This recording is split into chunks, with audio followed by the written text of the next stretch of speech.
you might be tempted to play some fun games for prizes. Don't look now, but the State Fair of Texas is 4 months away. That's right.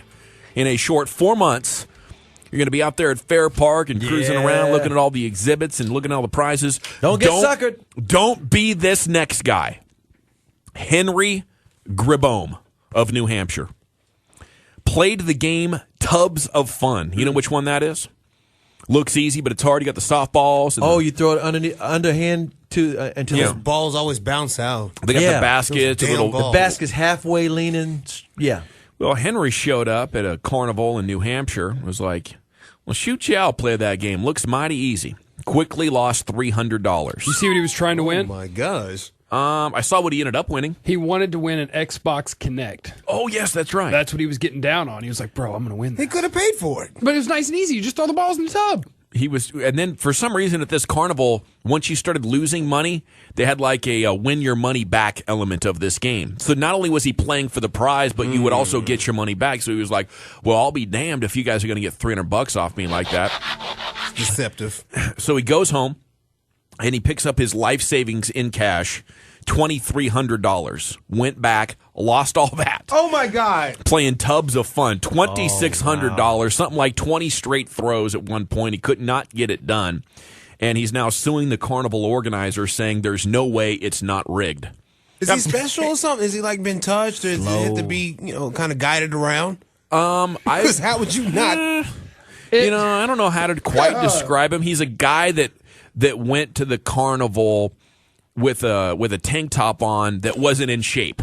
You know what I'm saying? No swag. Kind of sloppy and like bad tattoos, but he still just throws the white tank top on and he's cruising around like it's all good. In Henry Gribom's defense, you saw what happened when he went back up there afterwards, right? They'd taken down that contest, yes. So he goes back up there and they gave him $600 back.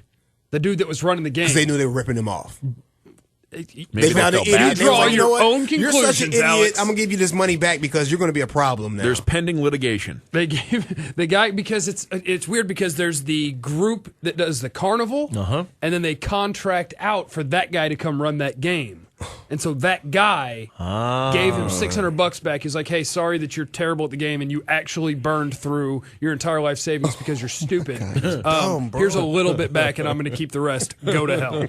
Yeah, you never want to get involved in those double or nothing win your money back situations in any walk of life. It's just really, really crazy how they just keep coming up losers. Anyway, he wasn't a total loser. He did end up with the banana with dreadlocks. Have you ever seen that stuffed animal? Those stuffed bananas got the dreadlocks. They had those at Six Flags. Yeah, it's the big one. It's the big one. It's like a Bob Marley. Yeah, it's big, it's huge. Banana. It's stupid. It is stupid, and for $2,600, I would feel ripped off as well. But there is no way in HE double hockey sticks I would ever call a TV station and be like, you know what, I got a story for you. I would. I'm trying to get my money back. I am an idiot. Why don't you come out? We'll walk around these fairgrounds and Come I'll here, show Becky you. Oliver. I'll investigate this. Yeah, investigate a reporter. You got to be. Go ahead. I'm sorry.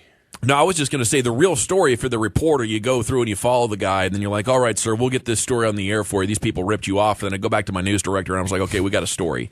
The dumbest dad in the history of the world right here. You will not believe what this man did. You walk by those Carney exhibits, and they're calling you out. Yeah. You got to have the emotional stability and maturity to be like, you're trying to play at my need to show off in front of my family. I have no need to do that. My family knows I'm a huge loser. You know what I'm saying? I don't need you to trick me into giving you all my money to prove it. You know what I'm saying? The one that got me, the only time I ever got mad at one of those things, I always know that there's a trick involved. Oh, you got Carney F'd? I got Carney F'd by one of them. You know that rope ladder? That you can climb that little rope that's kind of laying down. That's impossible and you go for grown higher. people. I made it up there to the top twice, but then you get to the top and they say, now ring that bell, and when you reach is when you fall off. And it got me twice. Yeah. I did that when I was 12 or something like that at Scarborough Fair. Never did that one. I made it when It's I was all a about little balance. person. I always Once shoot you into that become square basketball goal. Well, once you become a grown person, you can't do it. Now, the Carney that got me was at the State Fair. Mm-hmm. And I'm walking down there, and I'm with the lady at the time, probably the longest relationship I'd ever been in. I'd been with her for like a week and a half. Little bitch.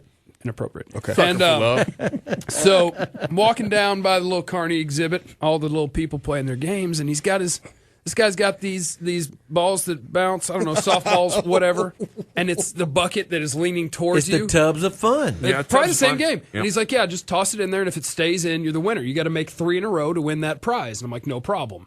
I'll play. So the first time, I made 2 in a row. All I had to do was make the third one, and the game doesn't change. If I would have made the same toss I did before, I would have won. I was like, okay, that was close. I'll do it again.